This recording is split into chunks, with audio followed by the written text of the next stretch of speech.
G'day guys, welcome to CHEK 360. My name is Ben Thomas and I'm going to take you through a couple of exercises that we're doing for the strength stability session, still in week 1 of the autumn season 12-week program. So today we're concentrating on isometric holds and eccentric movements. So I'm just going to take you through 6 exercises. We're supersetting each exercise. So the first one that we're going to do is a 2 Swiss ball press up. So to make it slightly easier, you can have the Swiss balls together. To make it a bit more challenging, have it apart so they're a little bit more wobbly. Again, with your feet position as well, you can take your feet wide for more stability or bring them in for less stability. So I'm going to take my feet position up through here. I'm going to come down for 2 seconds, hold for 3 seconds there, and then push up for 1. Down for 2, 3 hold, up for 1. Okay, just making sure that I keep my head in alignment, keep my chest up, keep my core switched on. I'm only doing 4 repetitions of that. Then straight away what I'm going to do is grab a dumbbell and I'm going to do a single arm chest press, 2 down, 3 hold with 1 second up. Again, focusing on keeping my obliques up. My weight's going to go over onto this hip because the weight's going over here. My goal is to make sure that this hip doesn't drop and keep my body in alignment. So I'm going to do 10 repetitions of each side. 2 seconds down, 3 second hold, 1 second up. So I'll go straight to the other side, then I'll have a 60-second rest, and then I'll do that again for another 3 sets. So 1 set is push-ups, dumbbell, push, and then have a rest there. Next exercise that we're going to do, the next superset, is a lunge back up to a balance with a side raise, then a deadlift. Okay, so that's 1 movement, that's 1 rep. 1, 2, 3, 4. So working on the power through this hip here, this leg I'm stabilising here, making sure that I stay in alignment. As I take my dumbbell out to the side there, it's pushing me off balance here. I've got to keep that in neutral position, nice and straight. Then I work my glute and hamstring on this leg. So I'll do 4 on each leg there. Then I'll come round onto the Bosu.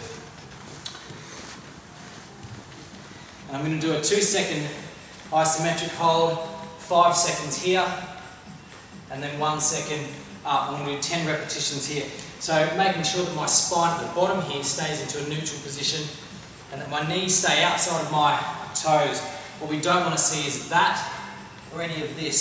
So it's as tall as you possibly can. It's okay for the Bosu to drift forward a little bit because especially if you've got tight calves, it allows you just to go that little bit deeper. So we've got 4 on each leg with the lunges, and we've got 10 repetitions on the Bosu.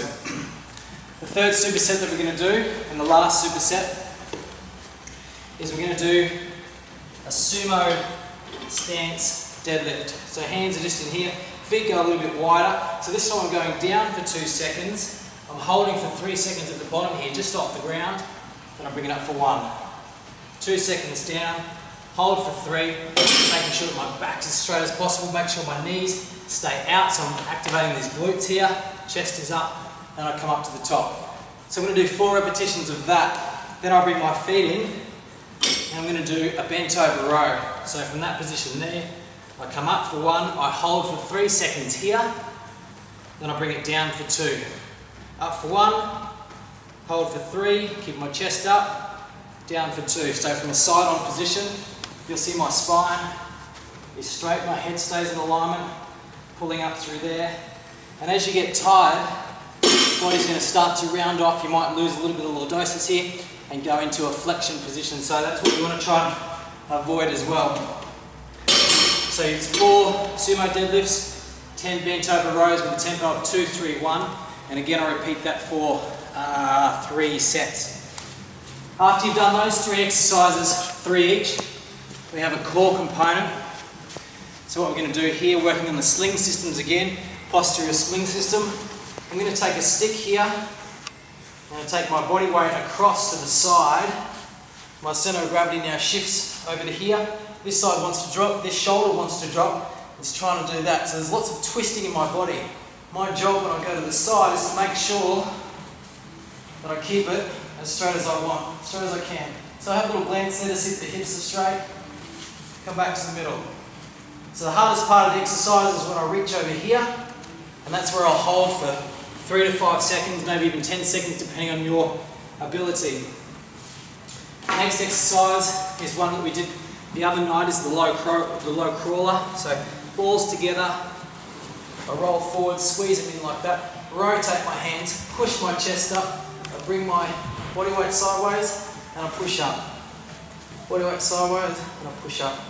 Trying to push through my elbows here and rotate my arms that way. If I fatigue in my rotator cuffs here rotating that way, I'll fall through the ball. The balls will squish out to the side, so we don't want to do that. So my aim there is to get to at least 20 repetitions in a nice controlled movement. Next exercise is a standing roll out. So I'll keep it there, I'll squat, balls on, and I'll roll out, and then I'll push it back in like that.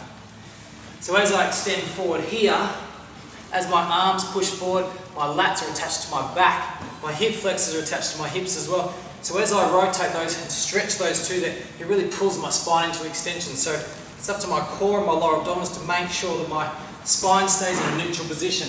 So I squat, as I go down, grab the ball, reach forward, make sure that I push my elbows forward at my shoulder.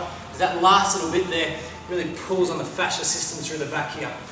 So I might do 10 repetitions, a couple of seconds hold here, and then come back. So you only go as far as you can hold neutral spine, go as far as you can maintain breathing. I could continue talking when I was doing that repetition, so that's a good sign that you're keeping within your restriction, your limits there. So that's the second episode for our strength stability, and I'll be back with more next week.